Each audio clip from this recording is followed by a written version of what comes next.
to Reveille on this Palm Sunday. Glad to see each one of you. And can you hear me? Oh, okay. Welcome to Reveille. Guess I held it far enough away from my mouth so you wouldn't hear me stumble over my words. So, good morning. I'm going to be reading to you today, and if you'd like to join me, from the book of John, the 12th chapter, verses 12 through 19.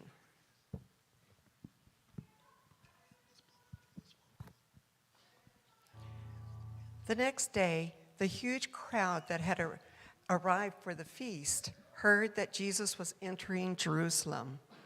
They broke off palm branches and went out to meet him, and they cheered, "Hosanna! Blessed is he who comes in God's name. Yes, the King of Israel." Jesus got a young donkey and rode it, just as the scriptures has it. "No fear, daughter Zion. See how your king comes riding on a donkey's colt?"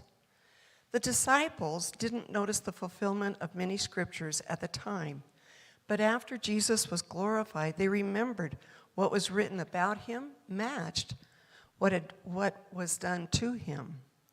The crowd that had been with him when he called Lazarus from the tomb, raising him from the grave, was there giving eyewitness accounts. It was because they had spread the word of this latest God sign that the crowds swelled to a welcoming parade. And the Pharisees took one look and threw up their hands. It's out of control. The world is in a stampede after him.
praise you. We praise you from our depths of our hearts.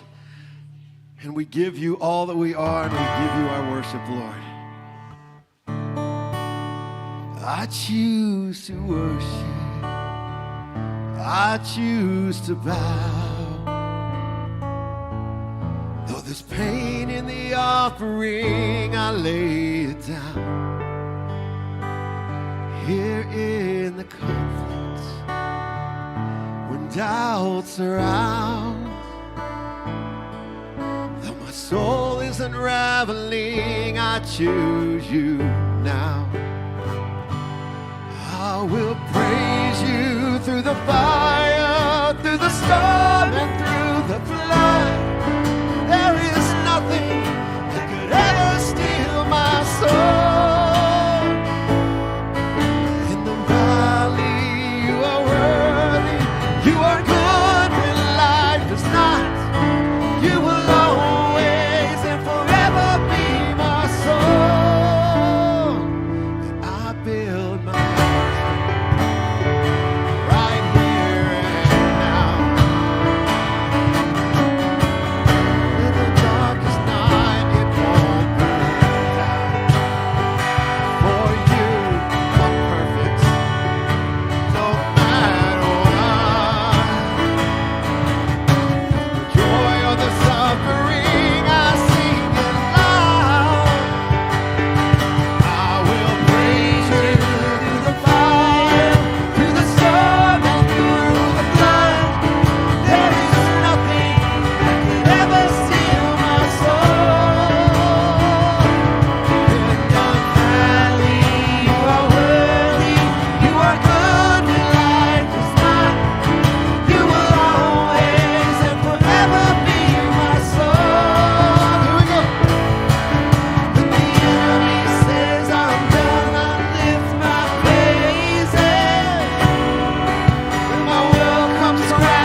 Yesterday was my birthday, so it was a tough day. But the truth of this song is just the place that we can stand. God's good. It's simple as that. God is good. Nothing can separate us from the love of God, even when we kind of try to do that sometimes. Been there? But this morning, let's just profess it to Him.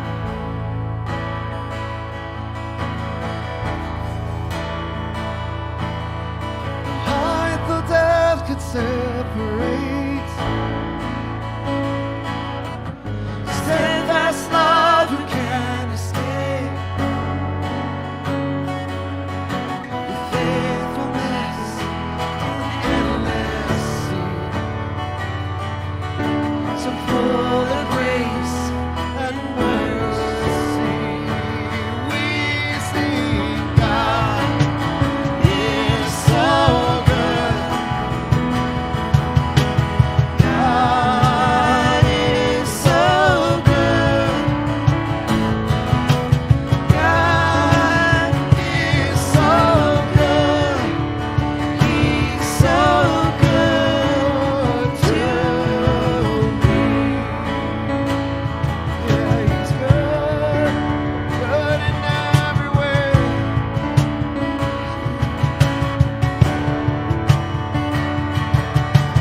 Haunted by the past no more.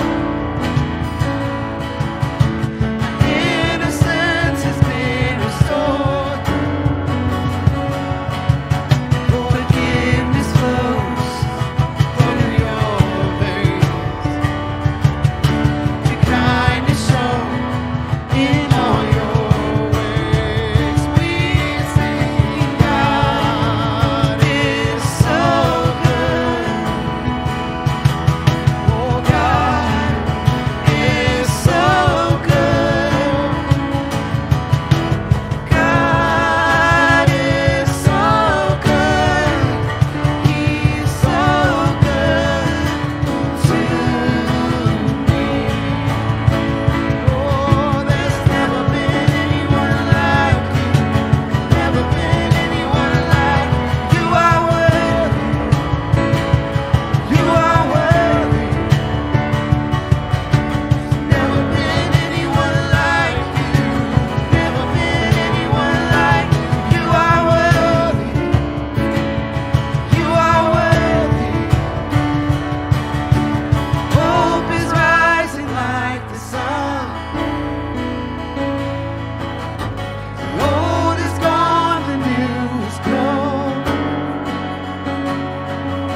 I fix my eyes on Christ alone. My rock, my shield, my cornerstone. Sing it out. We sing, God is so good. Oh, God is so good. God is so good. He's so good to me. You are good. Oh, God, you are good. Yes, God, you are good. God, you're so good. You're so good to me. You're so good to us.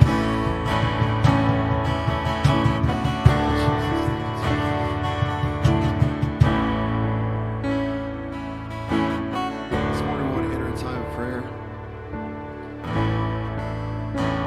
Prayer and petition to the Lord, reaching out to Him.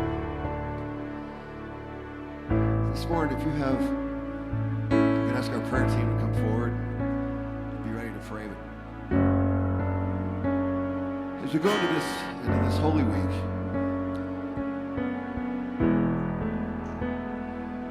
we know that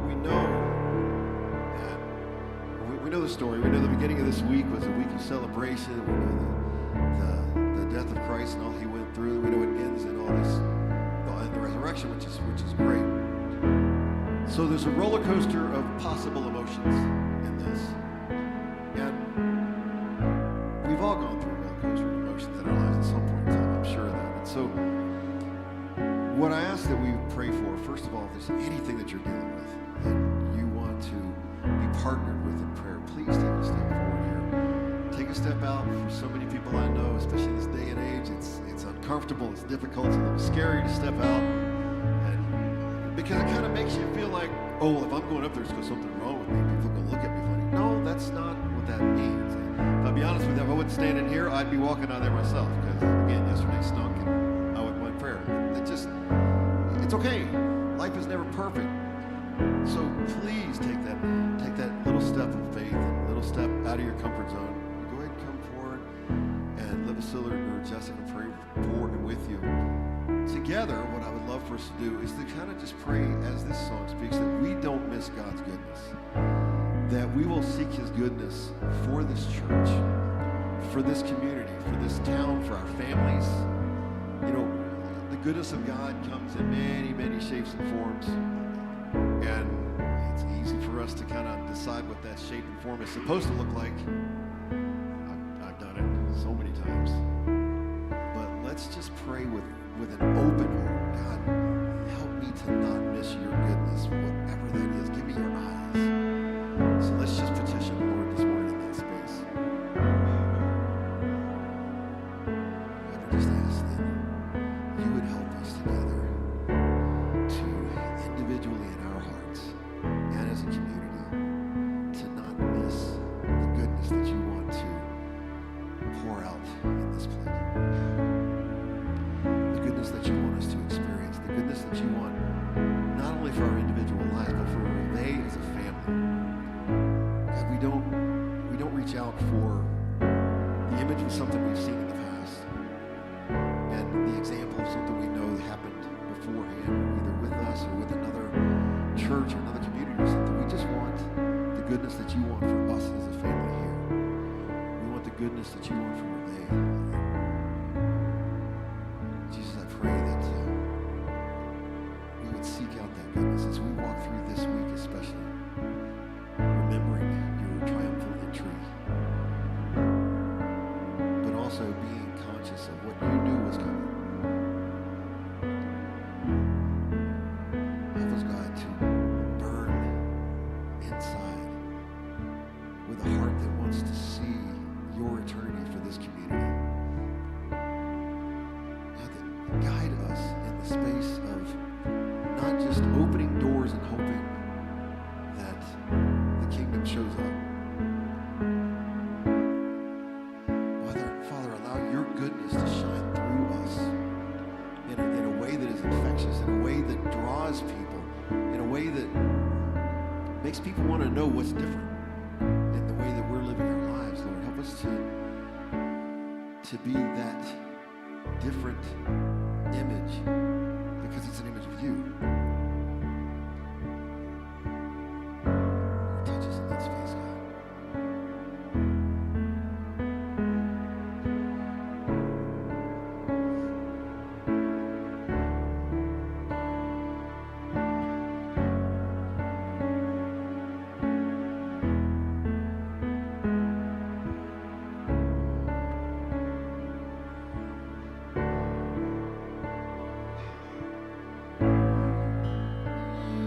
So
into a new season here at Reveille.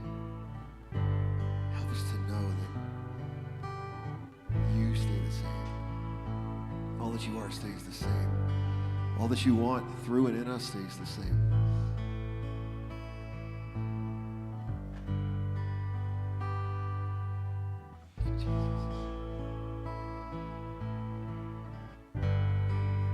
Though the music changes and the songs we sing, we still lift our praises to a loving God and King. Though the music changes and the songs we sing, we still lift our praises to a loving God and King.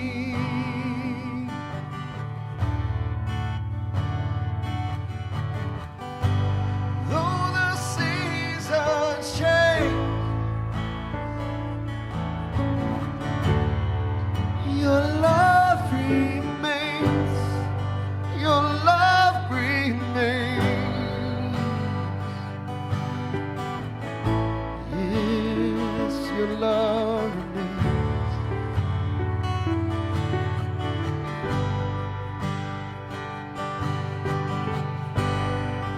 Lord, you've been faithful to plant the seed, and you will be faithful to always send your rain. Lord, you've been faithful to plant the seed, and you will be faithful to always send your rain.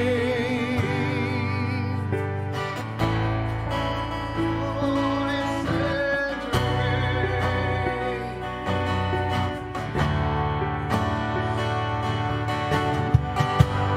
Though the seasons change, oh, your love remains. Your love remains. Though the seasons change, your love remains. Your love remains. Though the seasons change,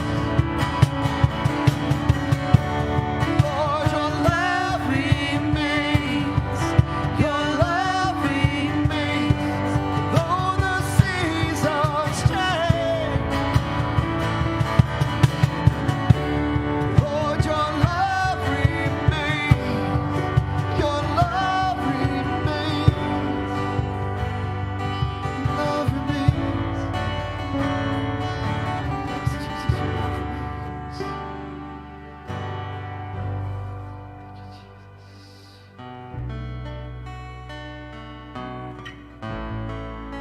Lord, we want to experience your love, God.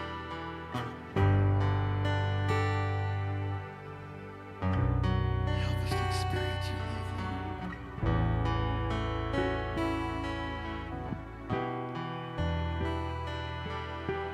There can be times when we feel so far away from you, Father. Help us to know you're always there with open arms.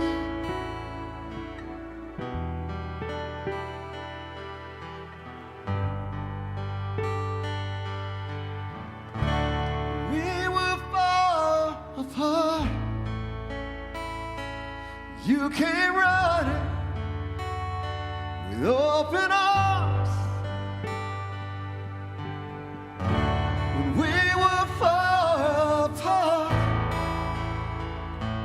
you came running, oh, with open arms. We will fall apart. You came running with open arms, and we thank you, Lord.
is steadfast. Oh, your love remains the same.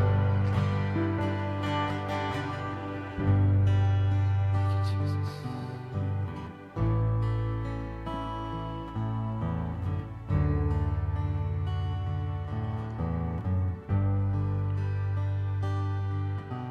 Jesus.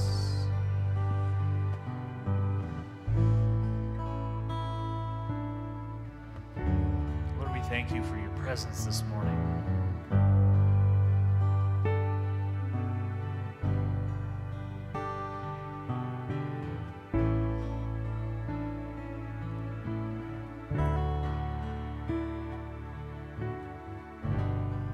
God, I pray that as we gather, as we worship, as we come together,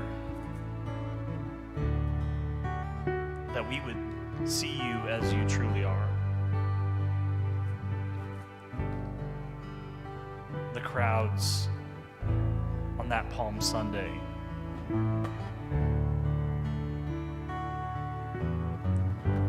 many of them were worshiping what they thought they knew about you.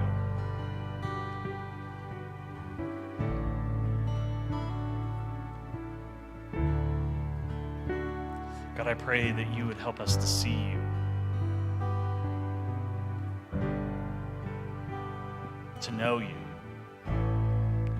To be transformed by you.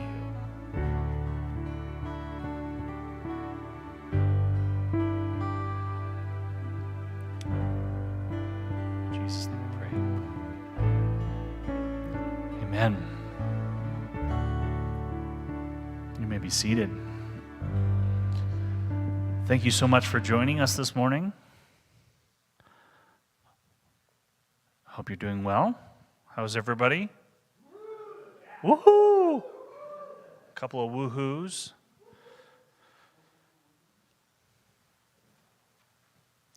Thank you so much for joining us this morning. We're going to transition into a time of tithe and offering.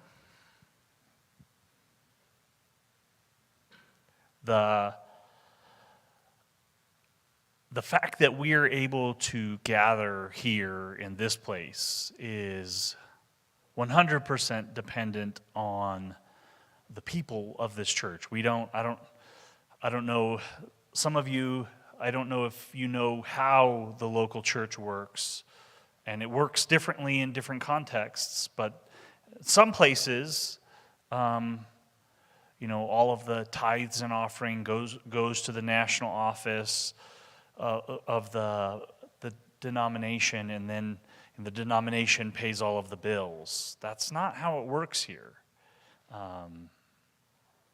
We're here. We're able to do what we're doing because of the generosity and the faithfulness of the people who are a part of Reveille. Because of you. We couldn't do it without you. And I just want to say thank you. We're grateful. It means an awful lot. It means an awful lot to know that people believe in the vision and the things that are happening and what we want to see happen in Longmont, and make it all happen. I would encourage you. I don't know. I mean, this is tax season. And a lot of you are paying more close attention to your finances than you probably would on a regular basis. This is a really good time for you to kind of look at your giving. Some of you have reoccurring giving, and that reoccurring giving is static. But I don't know. Maybe you've recognized that because of looking at your finances that your finances aren't static. And maybe that really honestly what that might mean is that for some of you your income has went down, and and maybe it's faith that has kept you giving at the level that you are, but this is a really good time for you to reevaluate the monthly giving that you participate in. And so I would just encourage you to take some time and think about that, and think about how you support what's happening at Reveille and participate in what's happening. Anyways, let's go ahead and have our ushers make their way this way. I'm going to pray over the offering as we do. Lord, we thank you for your goodness and your blessings and your provision. God, I pray that you would meet all of the needs that are represented here. Lord, help us as a church to meet the needs of our community. Bless this offering. In Jesus' name we pray. Amen.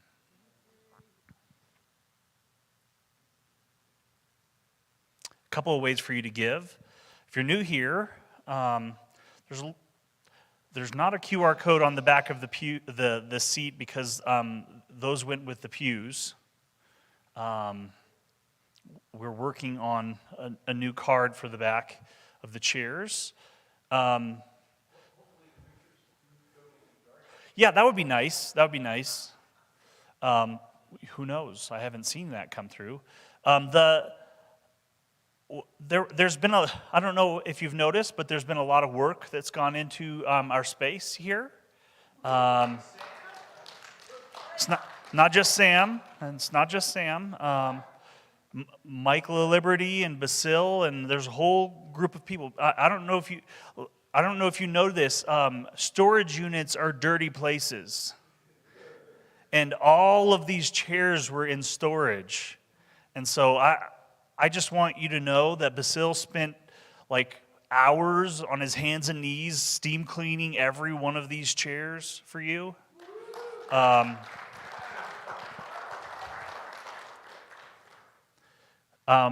We are like, for some people this is a surprise, and I apologize if it's a surprise and it's a surprise you didn't like. This has been a part of the plan since like the vision of us moving into this space from the moment like a year ago when we walked through this property. Besides cleaning up all of the trash and the debris and all of the cracks, and like we walked through this for the first time, I think, as a group of people about a year ago. We were under contract around this time last year. And there were serious concerns about this building, and I had them too. And I'm grateful that this place is beginning to feel like Reveille. We didn't get to pick the design of this building. I mean, right over there outside the building is a little plaque on the corner of the building of the people who did get to decide what this building looked like. But this is our home right now. I would remind you that this structure that we're in, this covering that is over us, this is not Reveille. We are Reveille. And that's an important thing to remember. We are the church.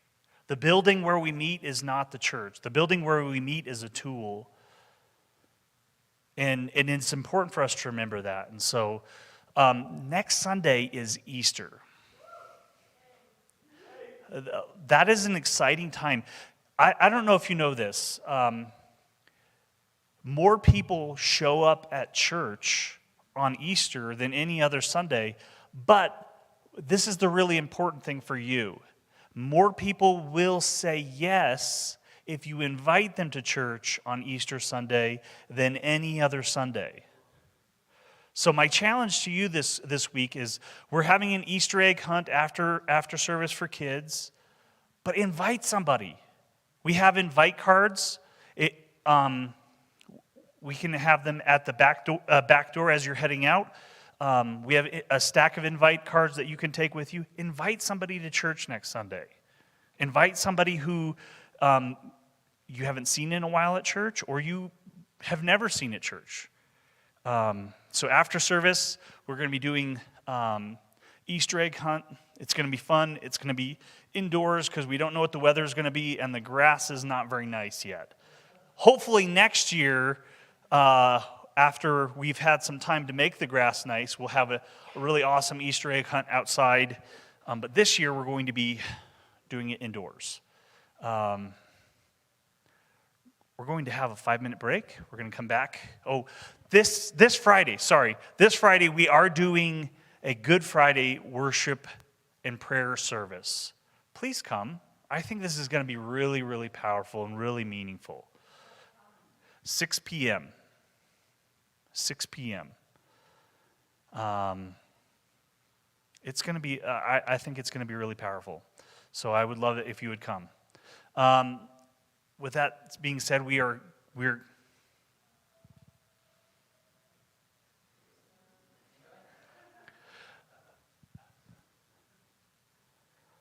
we also need candy and eggs. If you,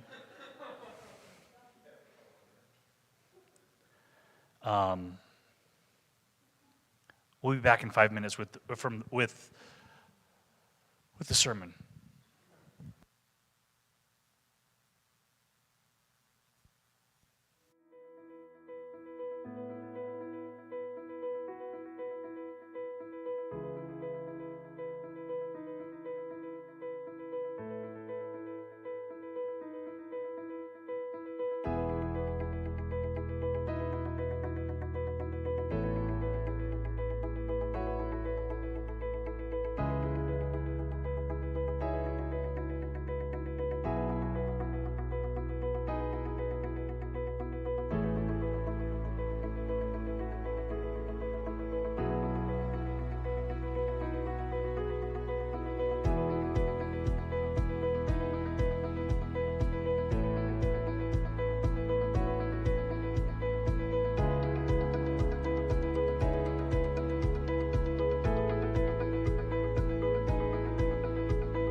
All right. Good morning, everyone.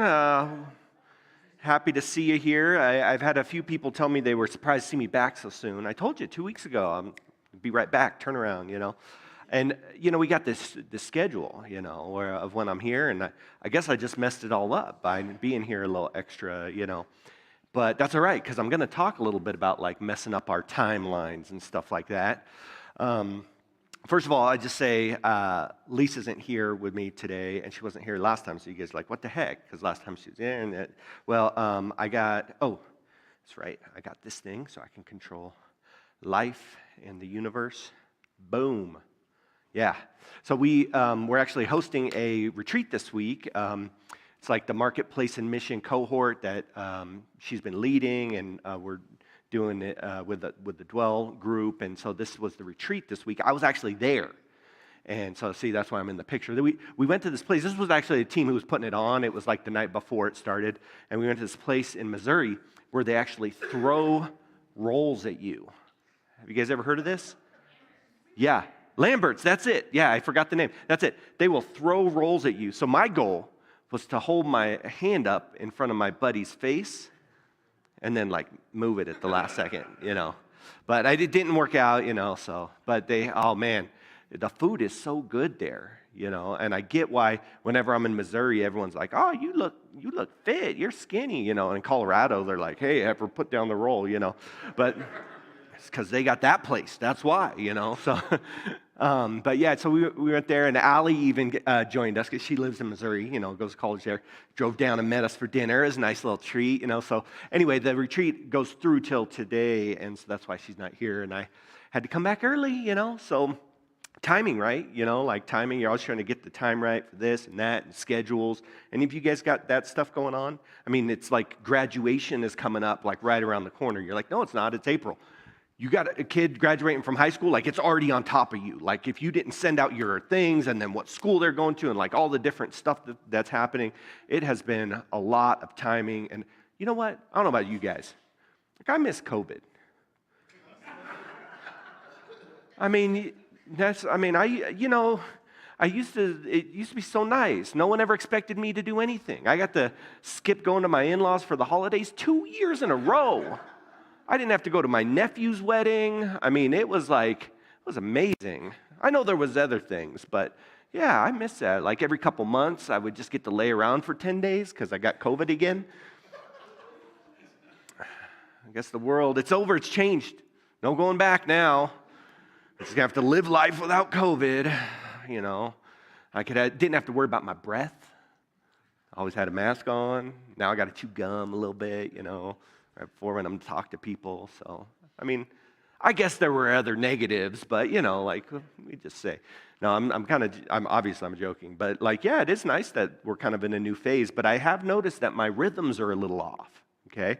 And I don't know about you, but I think we all, every human, every person, we have this relationship with time, okay? Whether you love it, you hate it. I don't know, how many of you guys the kind of people who are always on time? Okay, got a handful of you. How many of you, no matter what, if your life depended on it, you could never be on time?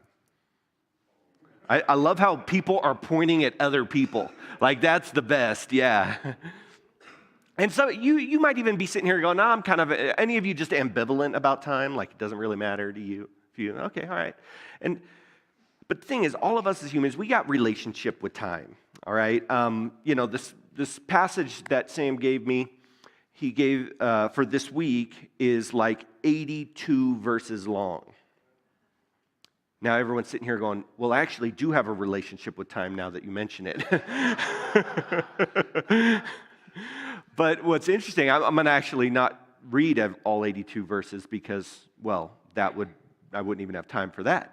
But what I'm going to do is kind of point out the things on these passages. We go through this big, giant swath of a section, and it's really not Sam's fault for picking the passage, not that he even did, but, this passage is really talking about leading up to the passion and the death and the resurrection of Christ. That's what this passage is about, which if you didn't know, today is Palm Sunday. How many of you knew it was Palm Sunday before you came in today? How many of you guys didn't know? Anyone not know that it was Palm Sunday? You don't got to lie. You don't got to lie. Thank you. You know why? You know why you didn't know it was Palm Sunday? Because what's the date of Palm Sunday? What? What's the date of Palm Sunday? What date? What's the date? Oh, it's the week before Easter? Good. And what's the date of Easter? What? Okay, what date? What's the date of Easter? Come on, someone. What's the date of Easter? It's like a big deal for us. Like it's like the Christian holiday. We're all in church. Everyone should know the date of Easter, right? What is it? What? Okay, well, the easy answer would have been April 17th, because that's what it is this year. But the reality is, Easter's the most screwed up holiday. Like every other holiday, you get a date. What day's Christmas? Right? Halloween? Okay, like this isn't rocket science. Like it's a holiday, you get a date. Not Easter. Nah, you know what? How about this? What month is Easter in? We can't even settle on a month here. It moves. It's all over the map. And I mean, I'll tell you, as a pastors, we're always fighting with this, We got to like plan our whole lives around when Easter comes because it's a big deal, It's not like I can be on vacation that week or something, like, well, where's Sam? Oh, yeah, they went to Maui this week. On Easter? Like, you can't do that. So when you got to plan around it, and it's always a moving target, And I think Easter is one of those days where our time just gets all messed up. I mean, even when you do like the standard services, there's no standard. Some people do sunrise. Some churches do Good Friday. We doing Good Friday? Yeah, what time? Right? Like, it's not like this set rhythm schedule that we get on. Like, Easter is all about messing up our rhythms. That's like really what Easter does to us. Not just to pastors, but to everyone, You got to plan around it. Like you say, oh, we're going to do Easter outside on the lawn. Oh, no, it's too cold this year. You can't do that. Oh, you're going to do it next year? Yeah, we'll see. It could be March next year. It could still be snow on the ground. Like, right? You just, like, it's always this shifting thing. So when we're looking at the passage, so this is where we're beginning. It starts, and I've just highlighted, there's like, when the hour came. What hour? It's like, whatever hour I said is what hour,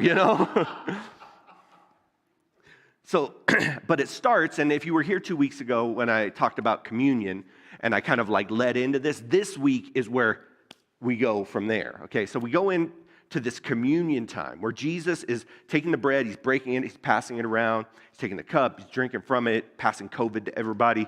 And so like, that's how it started. No, I'm just kidding. Okay. So when the hour comes, Jesus' disciples, they're at the table, they're gathered, and he said, I've eagerly desired to eat this Passover with you. Like as if Jesus is saying, I was looking forward to this. Like right here, right now, I was anticipating this. I was looking forward to it. I was excited about this.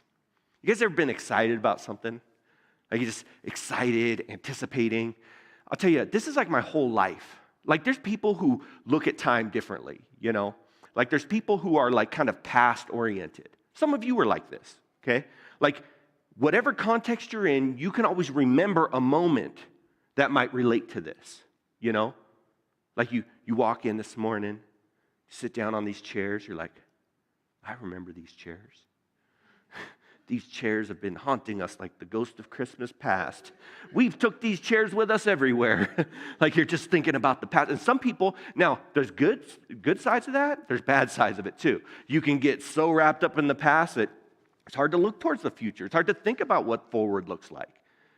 There's other people, this is me, who are always future oriented. Like I'm always looking ahead. It's hard for me to even like be in the, like we sit down to dinner with friends and Lisa's like, so tell me. I'm like, babe, look at the menu. They're coming. They're coming soon. You can't just be dilly-dallying, You got to be looking at that menu. You got to be planning. When that server comes over here, you got to know what you want, okay? She's like, oh, okay, I'm looking. And then the server comes over, and I'm like, I would like a hamburger with, and she's like, oh, I was just going to get your drinks. I'm like, okay, all right. But I'm ready, okay? Future-oriented. I'm always thinking, it's sometimes hard for people like me. We have weaknesses too. People like me who like are always thinking ahead, to just be in the moment, to just be there. Or to even kind of remember, not that I forget the past, but like to contextualize the past. Like to say, man, because of this thing that happened then, it might be challenging to do this now for someone. Because I'm like, this isn't a problem. What I'm always thinking about is the next thing. And then there's the third time. How many of you guys think you're like more past-oriented? How many think you're more future-oriented? Okay. Then there's this third type of people who are kind of more present tense. And this is actually one of my favorite things about Sam, okay? Sam is very much in the moment with you. Like, I've noticed that sometimes I'm trying to text Sam or get a hold of Sam. He ain't even answering. Why? Because he's sitting across from someone. And that's one thing I love about Sam. When you're sitting across from Sam, you get 100% of Sam.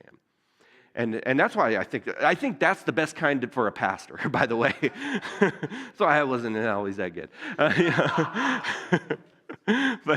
But being in the moment, being present, and obviously downside of that, it was like, well, I'm not having a hard time thinking about what's ahead or behind, but like I am here, And so we all have these pieces of us, this relationship with time. So for Jesus, what he's saying is, hey, I have been looking forward to this moment right now. This moment with you, I've been looking forward to it. Because I've been looking forward to do this with you before I suffer. See, the thing about this story is Jesus messes up the timeline almost all throughout. Okay, and I'll show you. I'll show you this. You're like, what do you mean? Watch. Okay, first of all, right here, he says, I have been looking forward to this moment before the next moment, which is really going to be a sucky moment, the suffering moment. I'm thinking, first of all, how does he know what the next moment is? How does he know about that suffering thing? I mean, if he were future-oriented like me, he'd have planned ahead and avoided that at all costs, that next piece. Like, did you not know it was coming? Like, how couldn't you? Something, And he said, but I've been looking forward to now because of then. But then is the future. And so his disciples are sitting around, they're like, oh, yeah, you were looking forward to, okay, because Passover's big. It's like having Easter dinner, It's like Easter. It's a big, you celebrate, okay. But this next part, and then he says, it says he took the bread, he gave thanks, he breaks it, and he says, this is my body given for you. Do this in remembrance of me. And I touched on this a little bit 2 weeks ago, but this is weird. What he's doing is he's saying, hey, as an illustration, this bread is breaking. This bread is illustrating to you how my body is broken. But if you think about it, it hadn't happened yet.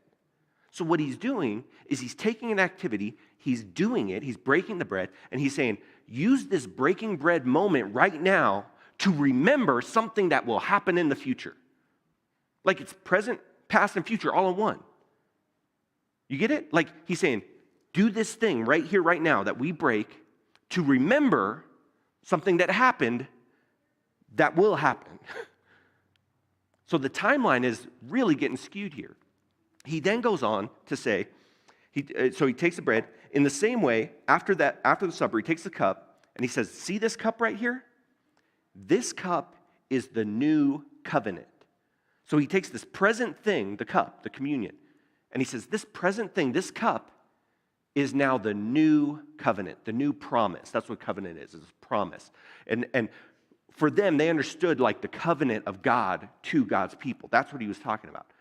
So this cup, this thing that's right here, right now, in the present, in the moment that we do, that's normal and ordinary, I'm going to say to you, this thing represents a new thing. It's a new thing between you and it's a new thing between God. This cup right here, right now. And what that new thing is my blood poured out for you. But that hadn't happened yet. So he's making a promise on something that will happen, that hasn't happened yet. They have to use in that moment to remember that thing that had happened when it hadn't happened yet. That's what he's saying right here. Now, for us, it all makes sense.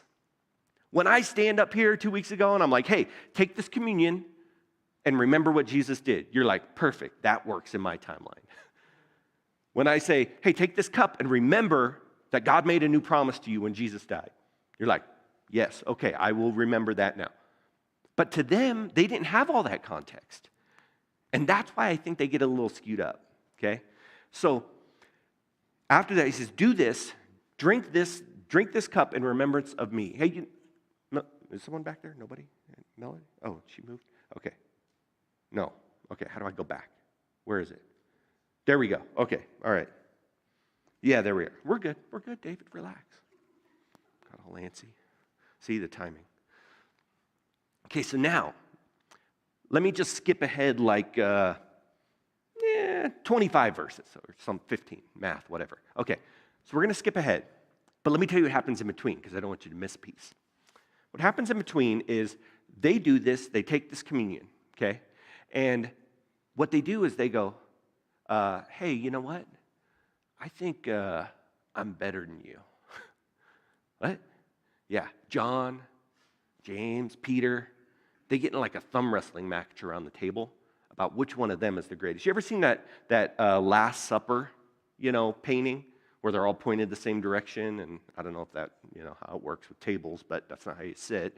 Anyway, but they're all facing forward, like those are the 12 disciples. Like you got to imagine it's them, maybe probably other people too, but they're sitting there around this table and they're eating.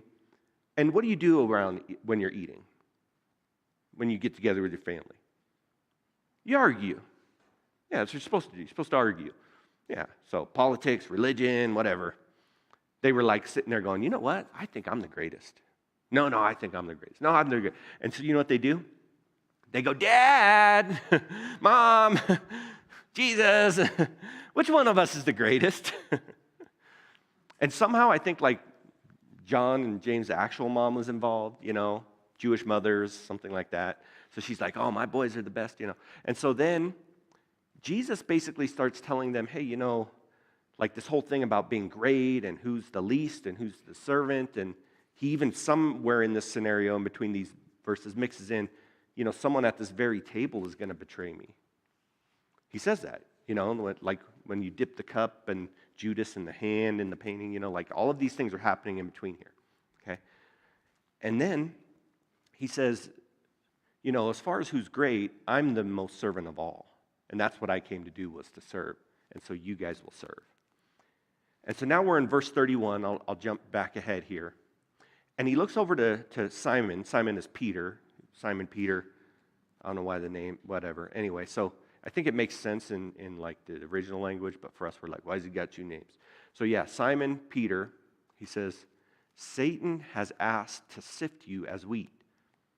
So like, what do you mean sift me? Like I'm going to be like pulled out of this thing? And he goes, but don't worry. I've prayed for you that your faith will not fail. And he said, in fact, when you turn back, you strengthen your brothers.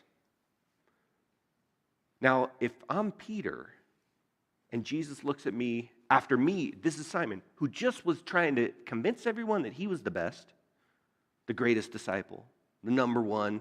Who's Jesus number one? Me. That Jesus looks over and he goes, in fact, you, Simon, you, Peter, the devil really wants to take you out, but don't worry, I prayed for you. And after you betray me and you come back, you're going to strengthen your brothers. You know what Peter does? He does what we would all do. What do you mean, after I've betrayed you? Remember, he just said someone was going to betray him, like Judas, remember?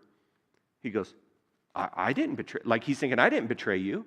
But Jesus is messing up the timeline, right? He's talking about future things as if they'd already happened. He's saying this future thing, when you betray me, you're going to come back because I prayed for you, and now you're going to strengthen your brothers. He's going, first of all, I like the idea of me being like the strong one of the group, but yeah, I didn't betray you. In fact, I'll never betray you. That's what Peter says. Peter says, but he replied, Lord, I'm ready to go with you to prison and to death. Like he takes it up a notch, Prison, death. I will do it. I will die for you. It sounds like that Bruno Mars song, Like something about a stand in front of a train for you. Like that's what, am I doing it right? Basil. I'll catch a grenade for you. You know, I'm not good at songs. That's what Peter's doing right here, though. He's like, come on, I'll take a bullet for you. I'll take a grenade for you. I'll stand in front of a train for you, you know? And whenever I hear Bruno sing that, I'm like, nah, he wouldn't do that. But Peter's saying that to Jesus. He's like, I'm ready to die for you. I'll go to prison for you. And Jesus looks over at him and he says, I'll tell you what, Peter, before the rooster crows today, you will deny me 3 times. 3 times that you know me. Like, Jesus had already told him something that was going to happen before it happened, but he told him like the good resolution part of that bad thing that hadn't happened and was going to happen, okay? And Peter's like, nah, first of all, none of that's going to happen because I will go to jail for you. I'll take a grenade for you. I don't know. Probably didn't have trains, but he would have stood right in front of it for him, you know? And Jesus says, you know what, in fact, and what's the rooster crow? Like, we're not in like farm culture that much, so maybe some of you don't have that context. It's basically like when your iPhone alarm goes off. It was like the morning, you know, it was like the alarm going off. How many of you guys have ever set a timer on your phone, and when it goes off, you're like, what on earth could that possibly be ever? You're like, yeah, that happens to me every morning. You know, we all have a relationship with time. How many of you guys get up to an alarm in the morning? How many of you guys don't use an alarm? Anybody? Okay. Oh, it's like half and half. It's good. I don't use an alarm either, but it was December. We had to get up at like 3:30 a.m. for a flight. So I set an alarm on my phone. 3:30 a.m., that alarm's like, hee-haw, hee-haw. And I'm like, I don't even know what's happening right now. Like, that sound wasn't even familiar, you know? Like, I don't use that, so I'm like, I don't even, you know? And Lisa's like, Zach, you got to get up. And I almost got up like Queen Latifah. Who that? You know, like, I was like, so who's touching me? You know? And so when I'm giving you context here, that's what this is. This is like the alarm going off, like the wake-up call. You know, the hee-haw, hee-haw, you know, that's the rooster crowing in their time, okay? So what he says to Peter, you remember, this is nighttime, Passover meal. And he says, before your alarm goes off in the morning, you're going to deny me 3 times. And you know what Peter's thinking? Man, I just need someone to burp me and put me to bed. I ain't even doing nothing between now and tomorrow. Like it was the night before.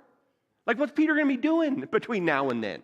Before the end of the night, I'm going to deny you 3 times? Like what? Like, are we doing something after this? Because I wasn't planning on an after party. It's Passover dinner, maybe use the outhouse, bed. That's it. That's all I'm doing today, you know? And now, as it turns out, and we're going to do another like fast forward here, what happens is then there's a lot that happens. Because after the meal, then Jesus gathers with Peter, James, John, some of the disciples, and he's like, hey, how would you guys like to just come pray with me? And he basically makes them go up to the side of the Mount of Olives and pray all night. Which, like, who likes a surprise all-night prayer meeting? No one, okay? Like, it's like we just ate a big meal. Had I known, I maybe wouldn't have put down that last cheesecake. But, like, you want to go, okay, yeah. And what are they going to say? Okay, yeah, sure, let's go. Let's go pray all night. That's cool. So they go to the Mount of Olives and they start praying all night. And now they're here. And what do the disciples do? What anyone would do after this big meal. They fall asleep. And Jesus comes over and he's like, hey, wake up. And they're like, he goes, come on, I said you pray. And they're like, oh, right, pray. Yeah, go to sleep again. So then, now, we're going to fast forward. We're actually, this rarely happens, but the section that I got this week spans over the 2 chapters. So now we're in the next chapter. And, wait. No, I backed up. Oh, okay, yeah, we're not here yet. Yeah. Wait, I'll get there. We haven't gotten to the next chapter yet. So now, what happens is in the morning, Mount of Olives, as the sun begins to break, but it hasn't totally gotten light yet. It's like pre-dawn. Judas, the traitor, shows up at the Mount of Olives where everyone's praying. They bring soldiers, gives Jesus a kiss. Jesus looks at him, you betray me with a kiss? Bro, that hurts, okay? And then they take Jesus away, okay? Now, all the disciples on the Mount of Olives, they're just trying not to get killed. But Peter, being the brave one, follows at a distance. They take Jesus to the house of the high priest where they're going to pronounce judgment. And as they get there, he's like kind of outside warming himself by the fire. And I don't know how like the houses worked and stuff, but basically he's in the outer courtyard, but he can see into where Jesus is at. So he's kind of like listening, leaning, fire, trying to like wait for his move. All of a sudden, like this little girl walks up and she goes, hey, I know you. You're with him, right? And everyone looks over, because they're all in the outside, like knowing that this like trial is going on in there. And you know what Peter does? He goes, no, I didn't. I'm not with him. I don't know what you're talking about.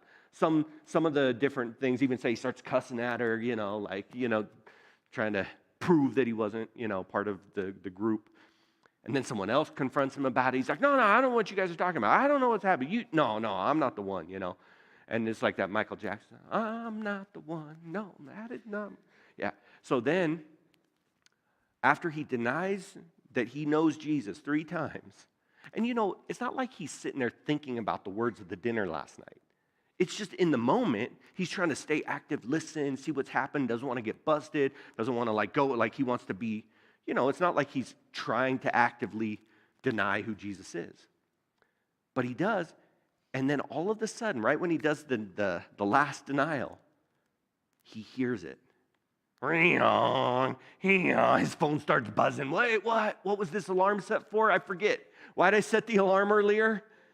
And it says that right when the rooster crows, Jesus, because apparently he's inside, but you can see to the outside, looks outside right at Peter.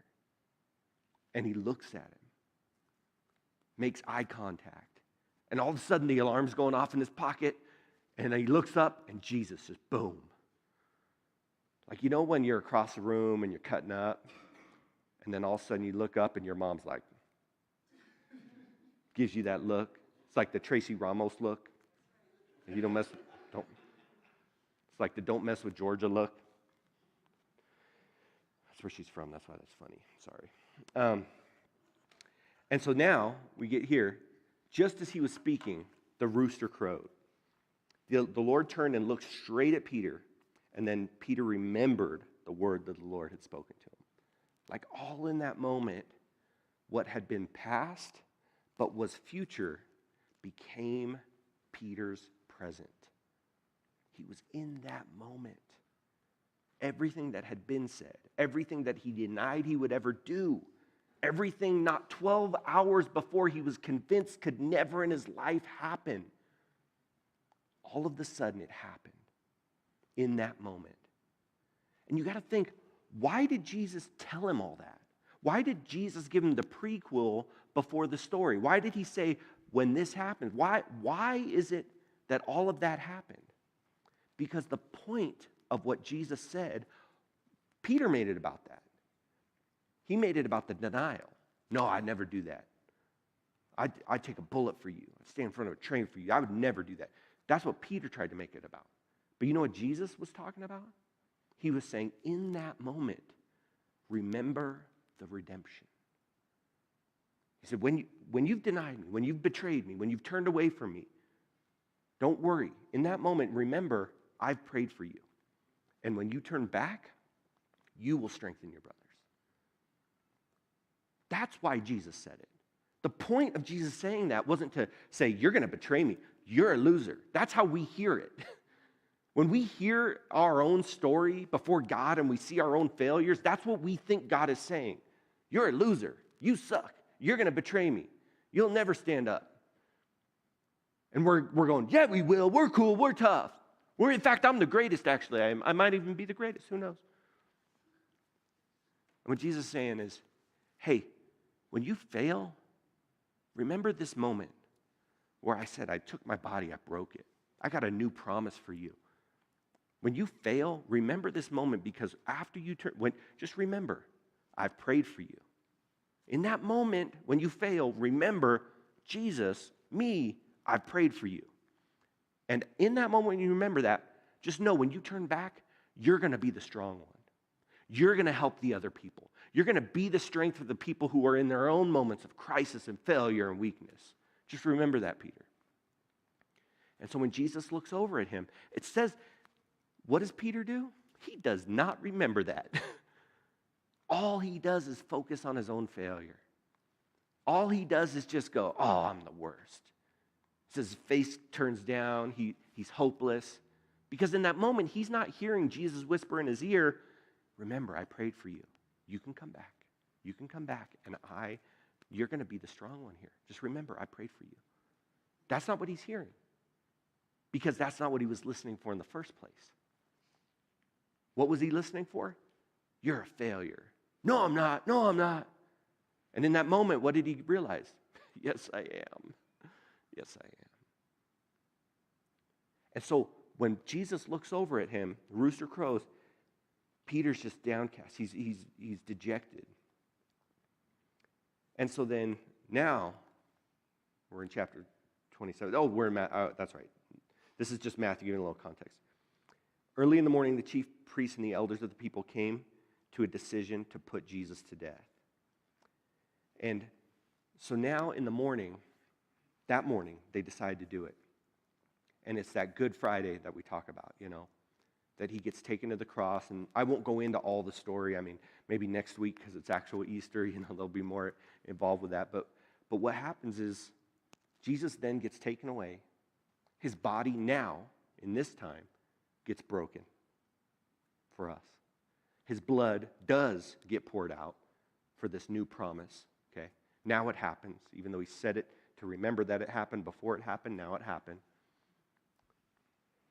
And at the end of this thing, this is the most bizarre part of the timing of the story. He says, it was now about the 6th hour. So what's the 6th hour? Anyone know what the 6th hour is? It's not 6 a.m. It's the 6th hour of daytime, okay? So, time math, let's just say it's middle of the day, okay? It's like straight, let's say it gets light at 6 a.m., you add 6, it's noon-ish. Don't quote me on that, okay? Everyone who's watching online is Googling, he's so dumb. Okay, middle of the day, 6 o'clock. So it's now he's in the middle of the day, high noon, and it says, when Jesus actually dies, that the sun that's high in the sky, straight overhead, 6th hour of the day, noon, goes dark. And it doesn't just go dark for an instant, it goes dark for 3 hours. Like basically, what it's saying here in the timeline is that at the brightest part of the day, the whole earth goes dark. How does that happen? How does the sun cease to shine in the middle of the day? And you're like, well, that's an eclipse. Well, I don't know. Back then, if they had the word for eclipse, whether they used it or not. But whatever the actual, the way for the earth to go dark in the middle of the day would be, the only way that would work is if the world just turns upside down or sideways round, however, whichever side's on the top for you, it's around, there's gravity, there's a molten core, it's all science, but anyway, they didn't know all that. It just goes dark in the middle of the day. The whole earth goes dark. What's supposed to be up in the sky and then go down later and then be underneath and then come back around, what happens is when it's here, it just goes here. The whole world flips upside down in their eyes when Jesus dies. And then the curtain of the temple, this thick curtain that was supposed to be a veil or a barrier between God and humanity, it's torn in two. And not just torn, but ripped from the top to the bottom. Like the separation between God and humanity is gone. And what's day is night, and what's night is day, and the whole thing spins around. And also in that moment, God, Jesus, who becomes a man in Jesus, God dies. Like here on earth, Jesus dies. The immortal, in that moment, becomes mortal. And you can argue that Jesus, the immortal, forever, eternal God, became mortal when he was born. But the reality is his mortality didn't really happen until this moment when he died. And Jesus dies. The one who they thought was their Messiah, the one who they thought was the Son of God, the one who they believed was going to be their rescuer, is beaten, crucified, and now dies. And everything is upside down. Everything is not the right way up. And now when this happens, what Jesus does is he basically takes the whole order and moves it out of whack. But the real reorder doesn't happen in that moment. It happens on the resurrection. Because there is an order to life, right? We know how this works. Other than that one movie with Brad Pitt, there's a way it's supposed to go. You're supposed to be born, you live, and then you die. That's how it works. Born, live, die. That's how you did it. Well, not yet. Not all of it. But Still's just nodding to be agreeable. But that's how it works. We're born, we live, we die. That's how it's always worked. That's how it worked before Jesus. That's how it worked after Jesus. But what happens is Jesus takes that order and he goes out of order. He's born, he lives, he dies, he lives again. Wait, the live again part, that's what isn't right. That's not where we normally put things in here. But the craziest part of that is he said that thing, that live again part, that resurrection part, that part also is for you. And what do we try and do with it? What do we try and make the resurrection about? Afterlife. We try and go, oh, right, okay, born, live, die, heaven, afterlife. But Jesus messes up the order again because he says it's not just about live, born, die, but there's this part that's resurrection. And when are you supposed to live in the resurrection?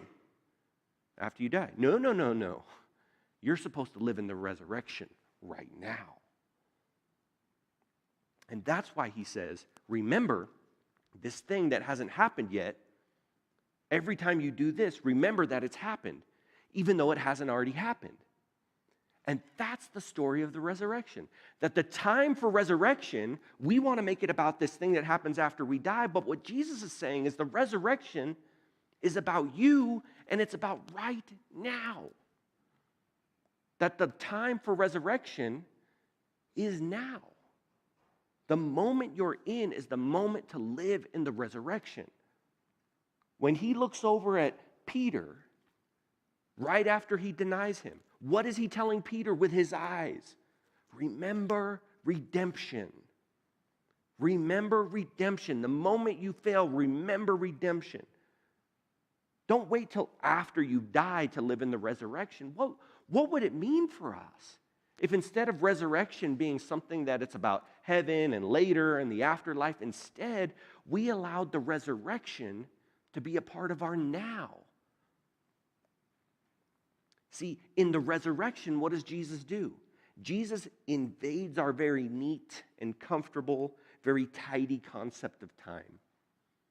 We have an idea of how the clocks on the hand move. They go like this. What Jesus is doing in the resurrection, he's saying, hey, let me take this and put it over here, and take this and put it over here, and take this one and put it here. Why? Because he wants you to live in the resurrection right now. And really, that's what Easter is always about. That's what it's always been about. I think in some ironic way, that's why Easter doesn't fit a certain day. It's about always invading wherever it chooses to do. And I know there's some reason why it moves around, something to do with the sun and the equinox or something like that.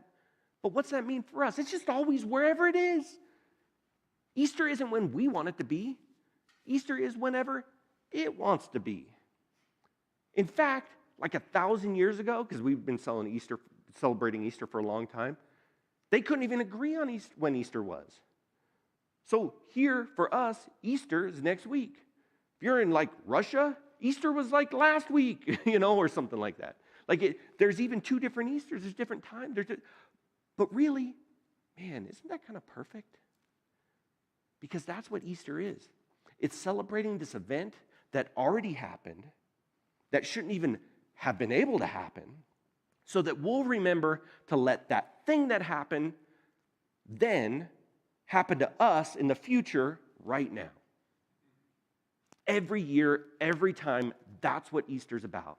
It's about the resurrection. It's about, Jesus was resurrected, and that wasn't supposed to happen. But guess what? You're going to be resurrected in the future too. But guess what else? Jesus wants you to live in that resurrection right now. And that's what Easter's about.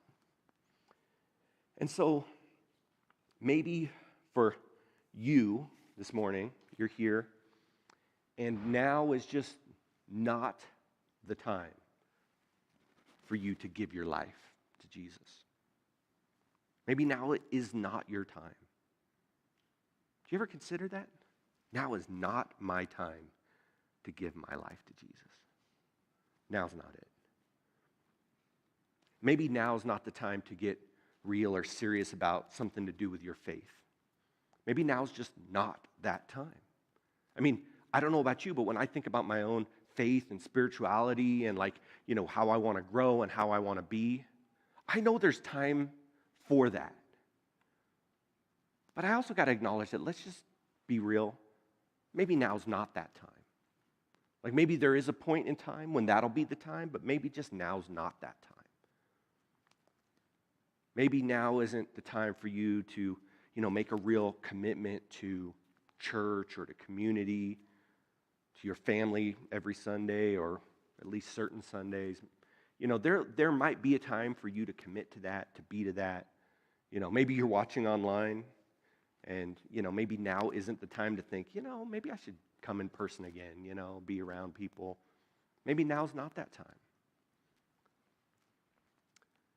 But you also got to consider that if now maybe isn't that time for you, you have to consider this morning that maybe Jesus is saying, no, you're right.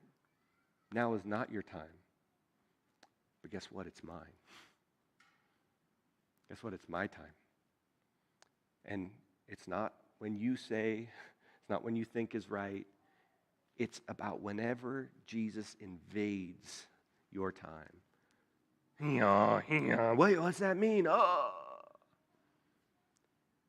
And in that moment, we can choose to be like Peter, and we probably will if we're honest, and just focus on our failure and go, oh man, I'm the worst.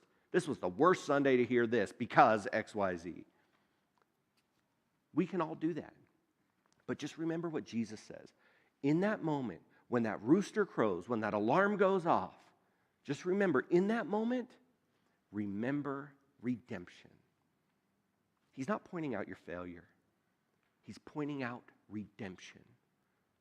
And I'll tell you, it is always the time for redemption. It is always the time to live in the resurrection. And so I'm going to just invite worship team up, and I'm going to invite you to just let go of those things that have been holding you back, holding you down, keeping you from being in the resurrected life that Jesus wants for you. I'm just going to invite you to let that moment be your now. When is the right time? There's probably some right time. But Jesus is saying, hey, the time for redemption is now. The time for resurrection is now. If you've wondered, man, should I really just commit my life to Jesus? Well, I probably need to work out these few things first. Nah, fam, that time is now.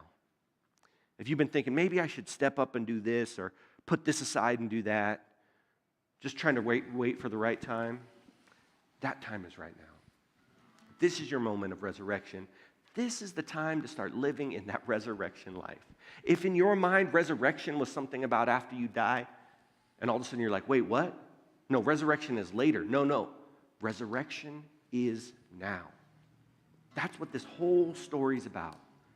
Taking these messy parts of when things are supposed to happen and just invading them into your right now. And so maybe today I invaded your right now by even talking about it. But I'll tell you something, that's what Jesus always wants to do. He wants to invade your right now. So, worship team's going to lead us, and I'm just going to invite you to step into that moment of resurrection, step into that moment of redemption, that you let your right now be that moment where you can live that full resurrected life with Jesus.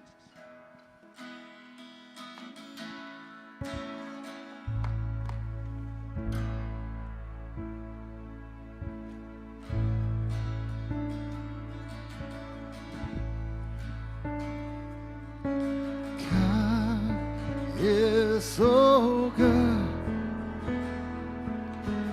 God is so good.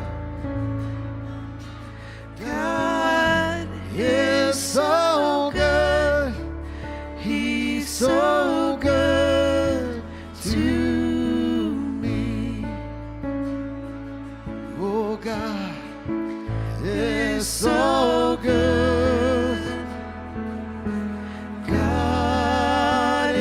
So good. God is so good. He's so good to me. God, you're so good. Oh God, you're so good.